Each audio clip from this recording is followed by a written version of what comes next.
right, man. Ryan Garcia goes in on Errol Spence. Says that I just let y'all hear. Thumbs up the video, share the video, subscribe to the channel. And the subscribe button is the bell icon button. Hit all notifications, increase your chance, get notifications. We go live or drop video. So he goes in on Errol Spence, man.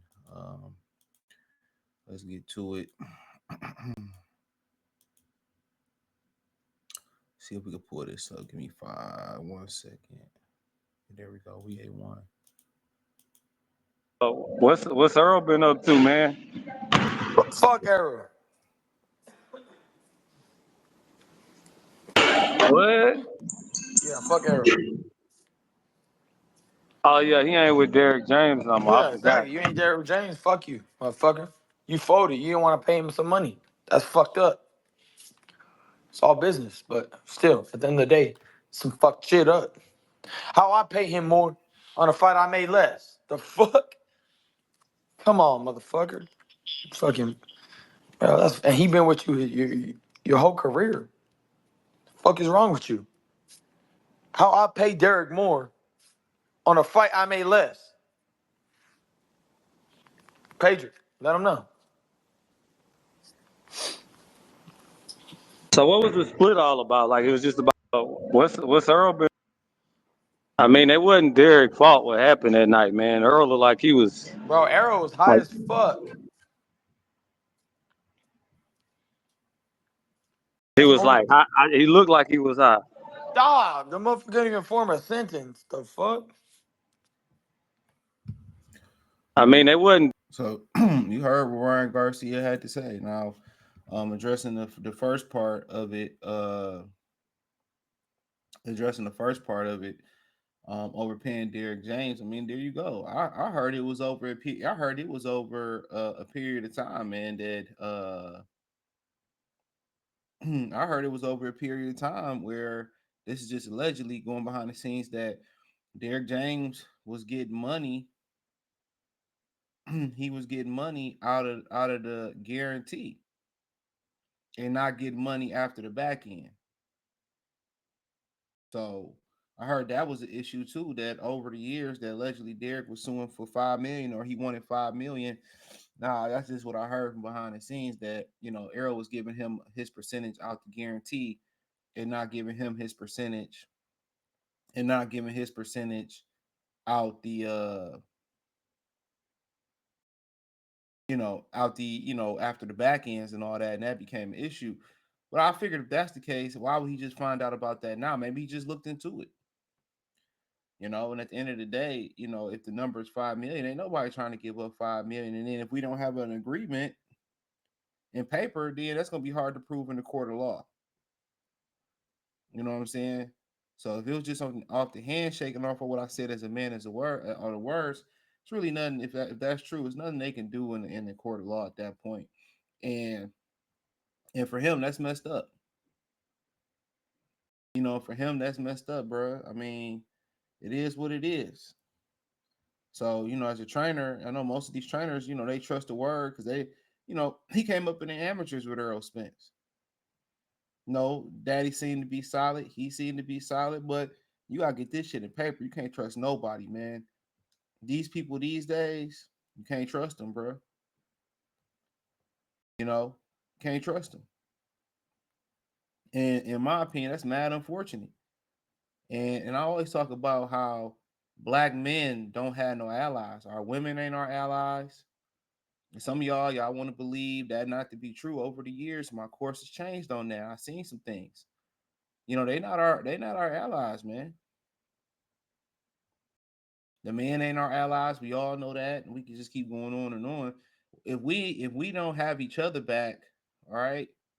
If we ain't gonna be able to rely on our brother and keep killing each other and keep doing each other dirty in business, I mean, shit. What do we have at the end of the day?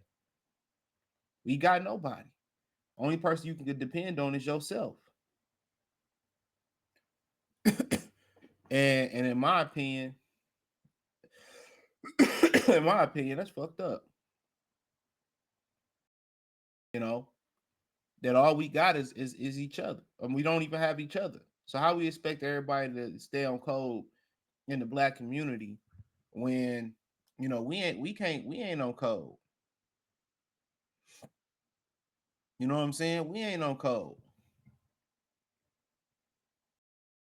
We ain't on code with each other.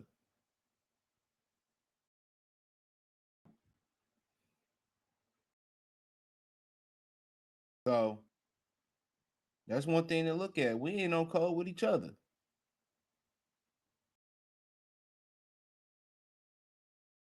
So I mean, it is what it is.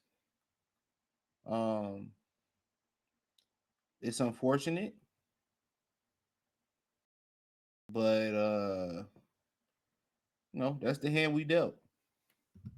So we can't trust each other to do business. We can't trust each other to be patrons of each other. And what do we have at the end of the day? Come on,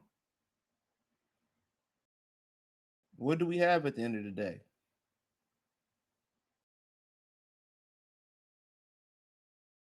That's what you got to ask yourself. What do we have?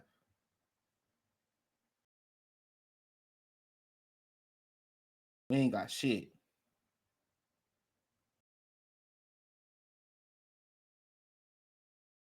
We ain't got shit. We ain't even got each other. So, um, but him talking about Errol Spence was high during the Terence Crawford fight. We know he was high. What these young guys do when they about to go commit a hit or a crime, whatever you want to call it? They go take E pills, they go take X pills, they go take drugs. What T Grizzly say? You ain't no shooter if you can't do it without no Molly. These dudes go get high, and then they start to go commit crimes, bro. And then they not understanding when reality set in, when they come arrest your ass, and you got to deal with the reality of what you did. Why you high? Why you not high? When they kick in, that is what it is. I told y'all he was high before the Errol Spence fight, man. Trust me, I've been around a lot of fiends. You know what I'm saying? I've been around a lot of niggas that smoke weed. I've been around a bunch of dope fiends. I know when a nigga high. I said in the Sean Porter fight that he was high. Y'all forgot I said that in the Sean Porter fight that he was high. But ain't one nobody, everybody I guess thought I was bullshitting.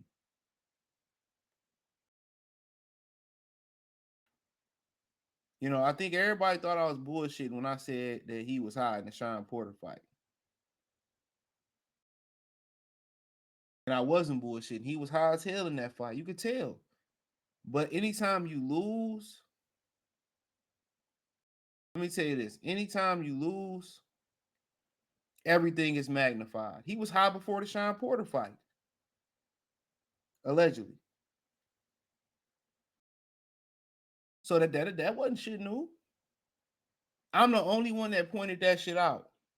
Now, had he lost, everybody would have said, "Oh, he was high. He was high versus Sean Porter. He was high versus Sean Porter." That's what everybody would have been screaming. He was high versus Sean Porter. That's exactly what they would have been screaming.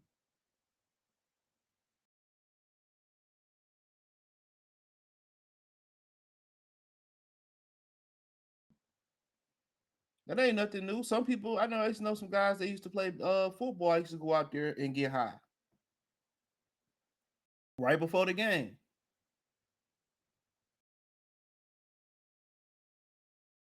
They was able to function. He got high because reality was kicking in. His nerves was bad. He knew what was about to happen, high or not high.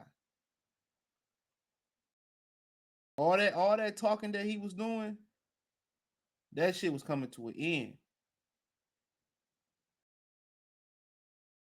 He knew that shit was coming to an end. He knew that shit, it was a wrap. It was a rapski. He knew it was over with. What Lil Flip say? Game over. He knew it was over with.